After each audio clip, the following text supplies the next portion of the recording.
So this is an example of a situation that many of our clients find themselves in with these federal government investigations, and that is they haven't done anything wrong, yet they're spending millions and millions of dollars trying to work with the government to resolve the matter. They're defending themselves. I mean, they're out there, doing what the government's asking them to do because they have to. And it's not something they're voluntarily doing, and it's not something that they chose to do. They're just unfortunately in a bad situation, and they need to respond accordingly. In these situations, it's not uncommon for the defense costs to be north of $5 million, sometimes north of $10 million. These investigations are very expensive, and that's why we think insurance is important. Once we convinced the carrier that they had to pay, once we sued them, once they showed up and said we want to talk, of course they came up with some other reasons to limit coverage. One of the reasons they said is, well, you had 2 investigations going on, not one.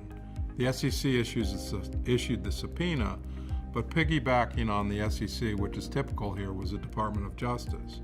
So the way some of these investigations work, there's a civil side and a criminal side. Civil side of the federal government would be the SEC in this situation, and the criminal side would be the DOJ, Department of Justice.